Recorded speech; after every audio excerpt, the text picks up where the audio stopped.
Okay, good morning, everybody. Just My name lost is Clint Steele. Ian. We have lost Ian. That's okay. We are now live. We're just going to wait a few minutes for other people to make sure they log on and see who else is here. Once you do show up, you should be able to make a comment. That's I realize I'm double streaming here. There we go. So obviously we're broadcasting because my other screen started playing a little bit behind.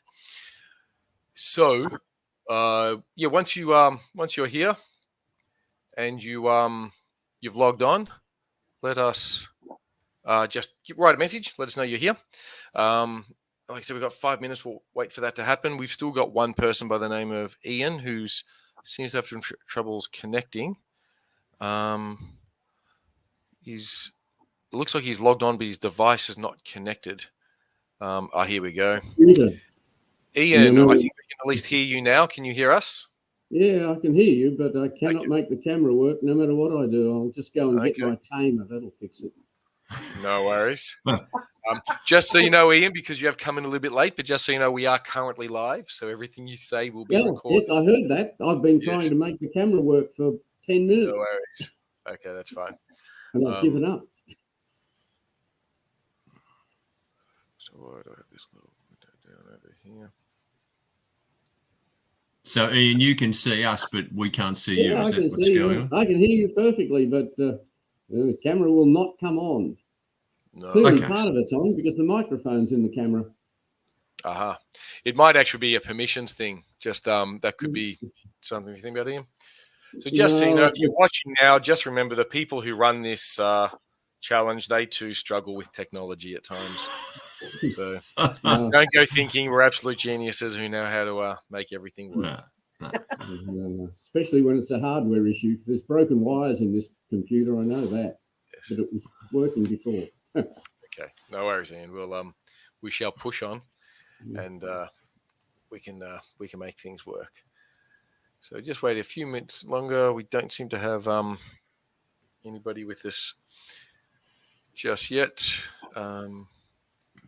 So we can wait for a little bit. So if you are watching this, we are going to wait for about 5 minutes. If you're watching this later on and you're getting a bit bored with this sort of commentary, then just fast forward about 5 minutes and you'll get to the stuff that's of more interest to you. Like I said, we're just waiting for any latecomers. It might take a bit of time logging on.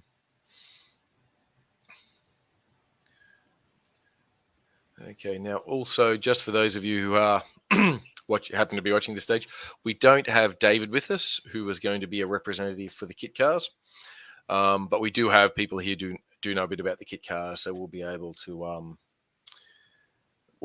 answer sort of any questions about that. And also, I guess just as a reminder, if you are watching this and you haven't hit the fast forward button, we do have a website, www.modelsolar.org.au. And that site will give you the key details on the event. The regulations are there. There's some advice for people who are new, things like that. So make sure you take a look at there, read through the stuff that we have. That'll always help out. Remember, we do have the preliminary event at Ainsbury on, I believe it's the 15th of September. And also remember, we do have the email update. So if you're not on our email update list, if you click on the Contact Us page on the website, you can actually enter your email, your name and your email, and that will put you on a list where you'll get updates on things that are going on. We also have a Facebook page, so it'd be worth following us on that. We obviously have this YouTube channel, so it's good to subscribe to that. You can always contact us anytime you wish through the website so that you can get any sort of concerns or questions you have resolved. So just keep those things in mind, and we're just a little bit less than a minute and we'll start talking more seriously about the actual event. Just as a heads up, what we'll probably do is we'll start off, if you're cool with that, Ian, we'll start off with you just talking about the kinds of things that I guess pertinent things for the kit cars. Then we'll move over to the student design cars, and then we'll with Steve and Ian, and then we'll talk about the boats with Wendy. So this should be a fairly short session. So have we lost Ian again? Looks like we have. So, I know. Yep. So, he's back. We've lost Ian and he's back. Ian, are you there? Yeah, I have no idea what's happening. No worries. Okay, so just don't touch anything for now because now we're going to get you to talk. So we'll leave things as are. But I guess for the start point, we're going to start off talking about the kit cars. David has mentioned some things in previous presentations. Probably worth mentioning now if you can recall them, Ian. Some of the changes this year from previous years regarding the kit cars. What can you tell us about that? That's fairly simple. The main change you're going to see is the solar panel is now to be installed on a standard aluminium backing. Now, these backing plates are available from Scorpio, or you can make them up yourself. It's just a piece of 1 mil thick aluminium, folded up with edges, and it has connectors on it. Now, the solar panels come in 2 sections, if you like. You could think of them as 2 separate batteries on the one panel. It allows you to do series or parallel connection. This system, and there's instructions available if you buy the Scorpio kit, brings each positive and negative from each portion of this panel out. So you've got 4 terminals at the end. These are just banana sockets, so that you can then choose very easily how to connect to them to get series or parallel. Now, this does it very easily for you, and it removes one of the problems in that these solar panels are fragile, and previously, if you handle them a bit rough, you could actually rip the terminals off the panel. Now, if you're using this system, you're only connecting to those terminals once. All your other connections from then on are via these very robust plug-in banana sockets, and obviously banana plugs on your wiring. So that's the main change. I would say we have seen in the past the biggest issues are with wiring. People do not get it right, and for goodness sake, test it once you've done it to make sure it actually works. Gotcha. Yes, the testing thing we've mentioned numerous times. So I'm going to just interject for a moment and just maybe change this focus slightly. And the reason for that is I did get an email from someone who's new to Model Solar Vehicle Challenge, and they were therefore, pardon me, I guess I was curious about some of the details there. So banana sockets, I'd suggest you do a Google search, unless Steve or Wendy happen to have one laying around handy that they can show. I don't have one. But they are a fairly easy way of connecting things. So if you look those up, you'll be able, even if you just go to an electronic supply store and say you're looking for banana sockets, sounds like Steve has it one handy. Yeah. If you buy the kit from Scorpio, they come with it. Yes. But it's probably good to just know what they actually are, and sometimes it's good to see it. So hopefully Steve will have one for us. So there we go. So that's the male end, and you'll see that that'll push into something quite. I haven't got it. No worries. That's but they're called banana sockets. Just in case people out there are imagining something shaped like a banana, that's what they do actually look like. They're very handy, very useful, very good for students, particularly at a younger age. As Ian was pointing out, thank you, Steve. As Ian was pointing out, the panels are quite delicate, and by mounting them to something else, they do become a lot more robust, which is ideal for the kit cars. When I was running Model Solar Vehicle Challenge at a university level, we also used the backing, and that was because we had interchangeable panels. And that's the same with the kit cars. The panels are interchangeable. And actually, by having this set up, it's a lot more cost effective because you can buy, well, you do buy the kits from Scorpio, but the kits don't come with the panel. So you can buy a number of kits and a smaller number of panels, and those panels are interchangeable. And by having them on this this backing plate, which you can also get from Scorpio, they're a lot more robust. Essentially, it's going to be a lot more cost effective if you go down this path. So that's something that's new. So if you've been doing kit cars for a while, this is new. If you're new to kit cars, then this is why we do that. Note the banana plugs, note the need to mount them to protect those solar panels, the most expensive part of the system. Also, you probably heard Ian mention very casually the difference between series and parallel wiring. We probably won't go into too much detail now. I do believe do we have a document on the website talking about the difference between series and parallel? It will be there. So definitely, that's something you definitely want to know about, and you want to communicate that to your students.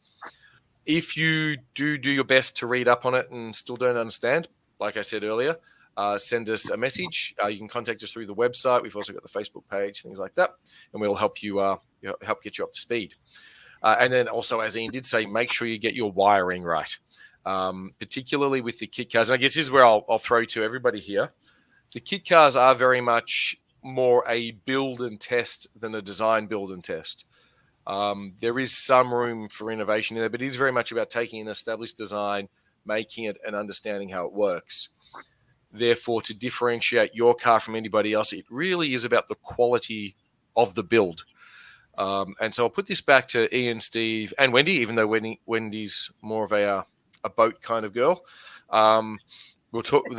Ian and Steve are definitely car boys. But will anything anybody's got to talk about here regarding the things that they've seen at the kit car perspective that's really differentiated those who are more successful from those who are least successful? What would you note? Ian, you've already mentioned the wiring, but is there anything else? Yes, I'll go back a bit. Following the instructions is a really good idea. Not leaving things out, which we've seen. And we have seen with kit cars running an immense variation between performance, which you say, hey, this is a one design. They're all using the same components. How can this be? But there is. And it comes down to, as you said, Clint, build accuracy. Take care. Get things square and straight. Make sure the wheels aren't rubbing on the side of the body. Make sure that the drive belts are in alignment. And back again, particularly, make sure the wiring is right, because the number of bad wiring I've seen, and this is even from teachers that sent me panels for testing, incorrectly wired. So, check on that. Make sure it works. Take the panel out into the sun with your multimeter. Check that when you're in series, you've got around about 8 volts. When you're in parallel, you've got about 4 volts. That will let you know that you actually connected it correctly. And test it, and test it. It's the only thing to do. And getting back to that, I guess you're talking about make sure everything's straight and parallel. That really does come down to how accurately you cut the plastic out. On that, I'm not aware of this myself. If anybody does make a mistake with the plastic, how easy is it to source a new piece of plastic Not a problem. Start again and make a new body? Scorpio bought it in rolls about 1 kilometre long, so they'll send you another bit. Only a couple of dollars. It's very cheap material. Gotcha. So I guess that's something for the teachers there. Even teachers who've been doing kit cars for a while, you might want to come up with some sacrificial bodies, get your students to have a few goes at cutting it out, or maybe even do a couple of them and see which one works best. Steve and Wendy, I think Ian gave a pretty comprehensive rundown, but nevertheless, was there anything else that either of you wanted to add to that? One of the things I think about, because I'm an ex-primary teacher, and it's really getting kids, you need to question them, why do that? And the magic thing is, of course, measure twice and cut once. So you need to double check your measurements. And, students learn through doing, not through watching you as an adult or parents as an adult. So that's where you can say, what are you going to do next and why? So that's not a bad sort of way to go. Very good. Thank you for that perspective. This is meant to be educational, and we were all obsessing over performance, so it's good to have somebody remind us that this is meant to be educational. Yeah. And I think there was that notion of testing. Definitely have a date to have your vehicles finished by, which is much earlier than the date when you're going to run them. And once again, coming back to the Eynesbury event, that Eynesbury event could be an excellent time to actually have a test run. Because remember, this year, if you do well at the Eynesbury event and you do well at the final event, you can accumulate points and you might actually get a season trophy. But it is also worth having that earlier run. So definitely take a look, think about that Eynesbury event, and then also think about having an earlier date when you should be finished by, so you can then test. And getting back to what I guess Wendy, Steve, you're both teachers. I think one of the things about these kinds of projects is that they're not linear. It's not like there's a start, a middle, and a beginning, you're done. There is some iteration in there. You build it, it doesn't work. Why doesn't it work? You go back, you try again. that does seem to be quite a shift in thinking for a lot of teachers these days, where each sort of section of the syllabus is a start, a beginning, and an end, and you finish and you move on to the next one. Mm. So you do want to put in that that sort of, you want to allow for iteration, basically, which might be a bit outside of what most teachers are accustomed to. Is that fair to say, Steve and Wendy? Yeah. I think so, because often it's like there's the engineering cycle. So you design it, you make it, you test it, and then you identify problems. So you trace back to see where the problem arose. So it's very much a backwards and forwards process. It's not just bang, bang, bang linear. Yeah, very good. Thanks. Let's, given the time, let's now move on to student design vehicles. I think everything that was mentioned in the for kit cars is applicable to student design cars. But Steve, if we now move into student design cars, where the students have that, they have more control over the vehicle they're going to make, what other insights would you add? And what do you think students should actually be working on at this stage, given when the events actually are? Yeah. So at the moment, the students should have got to the point where they've done a design for their entire car, remembering that they have to have the space in the car for the 6 juice boxes, read the regulations, and they should be at the point where that design is starting to be finalised.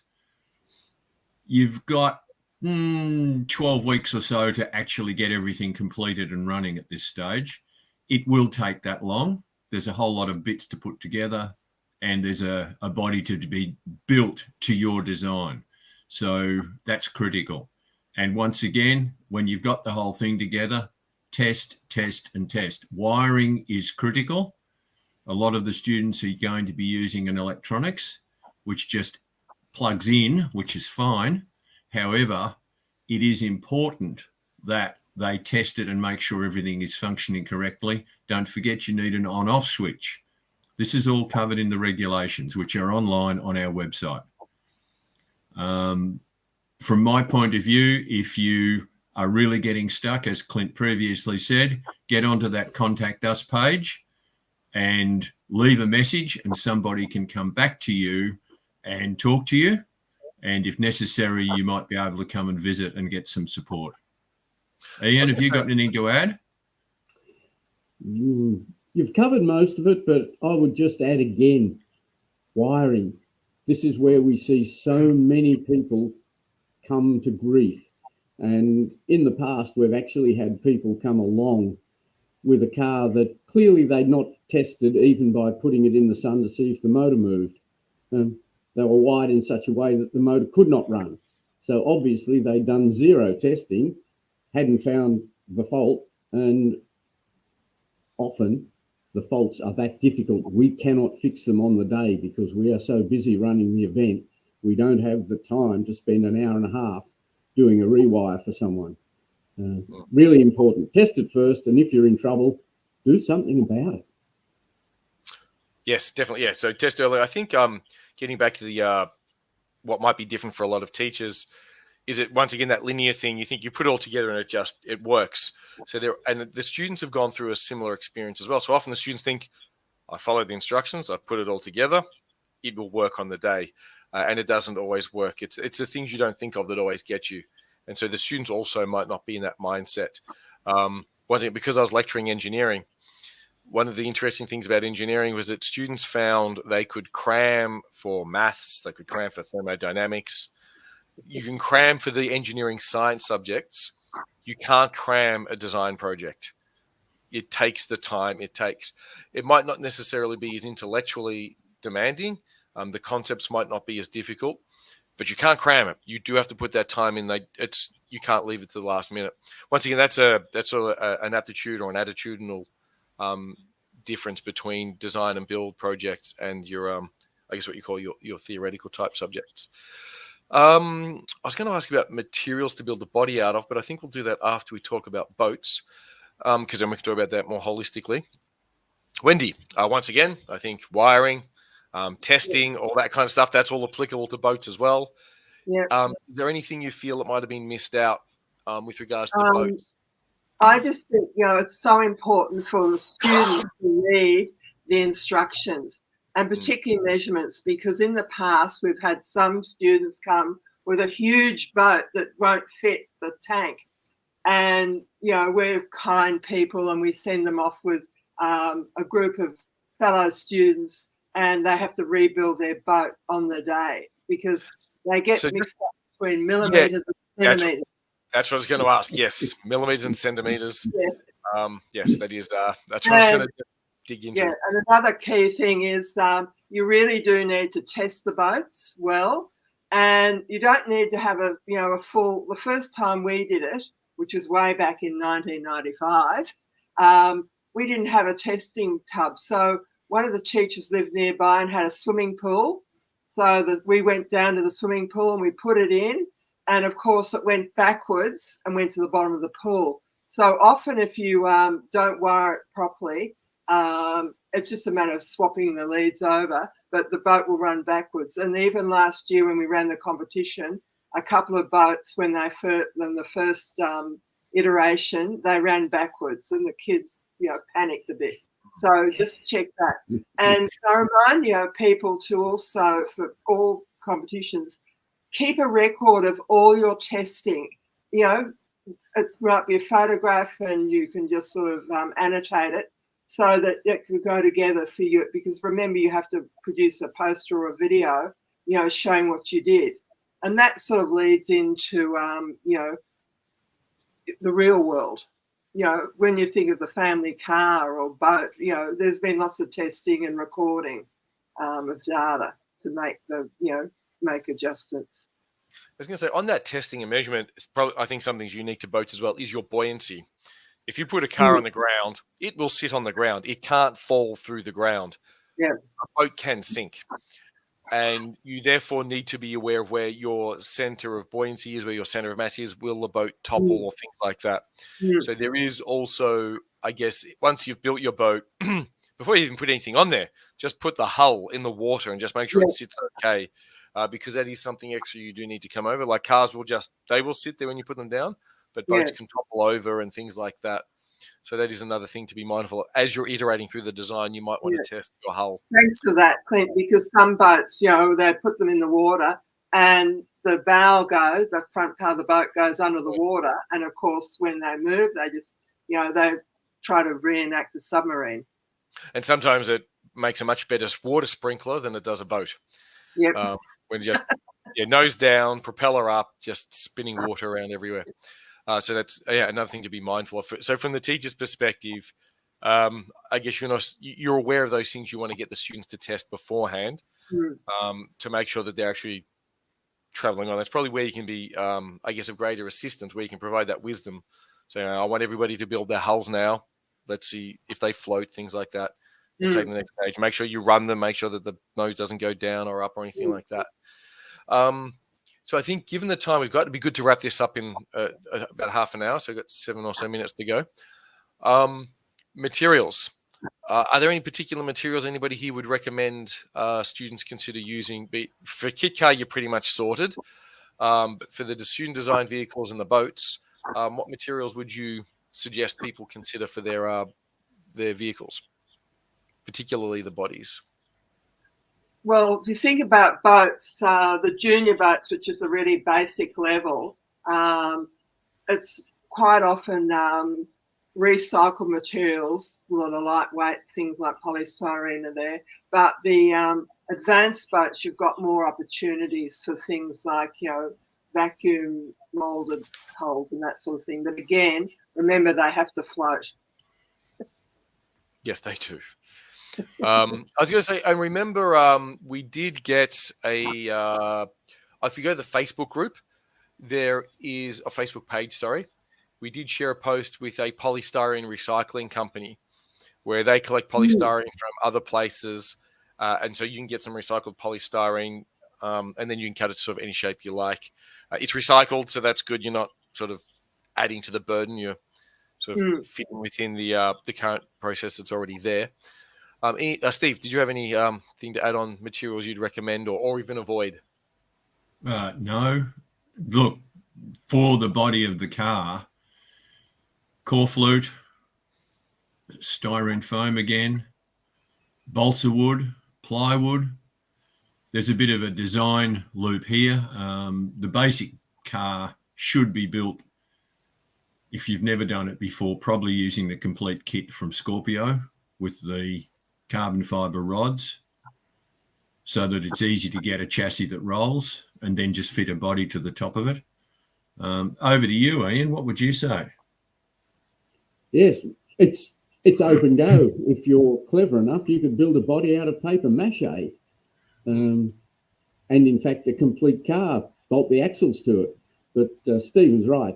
We've seen over the past lots of competitive cars built with core flute, which is really quite a good material from the point of view it's easy to work, totally waterproof, durable, pretty strong. You can build a body out of that and just fit axles and a solar panel to it. And you can do that in a matter of an hour and a half or two if you do or the body in an hour and a half or so if you do a simple body. But we've seen lots more complex and really, shall we say, good looking and aerodynamic bodies done in thin plywood and balsa wood, which is really quite a good material. It depends on the skill of the people. Yes. If you're going to do a timber body, it requires a lot more skill. And we've had students in the past that have been heavily into model aircraft, and they had no issue at all building a good lightweight body in basically timber, and in some cases actually covered with the shrinkable exterior they're using on aircraft, which come up with a really strong and light and aerodynamic body. So yeah, you can use anything you like. Just again, do make sure it's strong enough to hold together and hold its shape, and not let the axles go out of parallel and things like that. I think you mentioned, so just before we do anyway, you mentioned paper and student skill set. I do remember having a student, this is at a university level, just so happened that their hobby was making things out of paper. So they were very good at getting a sheet of paper, drawing out the shape that they wanted, cutting it out with a scalpel, and then everything would fold together in whatever 3D shape that they want. And I think, they were just able to sit down, think about the shape they want, sketch it all out, and they were done. Whereas other students would not have had a hope of doing that. So definitely, if you do have a student who's got a certain skill set and they'd like to use that, you can expect much greater success than encouraging everybody to do that. Wendy, you were saying? One thought that came to mind, and again, my students had this problem, watch the adhesives you use, because some adhesive will just dissolve the polystyrene. Yes, that is true. I've had that experience personally, yes. Yeah, so whenever you choose an adhesive, most adhesives will list the materials that they're useful with. I was going to say, for most of the applications here, is hot glue a fairly good, just hot glue, is that a fairly good choice for most of these applications? Except it melts polystyrene like there's no tomorrow. From that perspective would too, yeah. But I was thinking only chemically, but you're right, the temperature. So that one's not going to work either. Yeah, and also some health and safety things. And we remember, Ian, when we ran a workshop up in Congupna, a hot wire cutter doesn't have to, that is much safer, it doesn't sound safe, than kids cutting polystyrene, because the little particles can be breathed in. So if you're doing something like that, make sure they wear the masks and that sort of thing. Yes, if you don't do the hot wire cutter, even if you do, polystyrene does make a mess. So if you're ever going to use polystyrene, just make sure you've got the vacuum cleaner on hand. Make sure you're in a room where you're happy to have a mess to clean up polystyrene, especially the larger celled polystyrene. Just for those who, I imagine most people listening are aware of that, but if you're new. Now, we're going to be finishing up soon. Just so you know, I did get a message from Marin. You might remember Marin from last year. Her son Dylan, it was his first entry into the kit cars. I believe he placed and maybe also won best new entrant or something like that, I think. And this year, I believe they're moving into student design cars. But the post that I got there was test, test, and test. So all that mentioning of testing that you mentioned, Ian, Steve, and Wendy, we know that Marin and Dylan have at least, it was at least one person has picked up on the importance of testing. So thank you, everybody, for coming. Thank you for everybody who watched, even if you're watching after the live stream and you're watching the recording. We hope this helped. Once again, as we've all said here, if you've got any issues, contact us. Check out the website. The regulations are there. You want to become very familiar with the regulations. We also have some extra support documentation there. Take your time, read through it. And if after reading through it, you still got questions, email us, contact us through the website, join the Facebook group, and follow us on the Facebook page. You can contact us through there as well. And we're always here to help. We want to see this event go really well. Thank you, Wendy. Thank you, Steve. Thank you, Ian, for joining us. Thank you, everybody who watched us. Enjoy the rest of your Sunday. Enjoy the rest of your weekend. Take care, all. Thank you. Bye. Bye.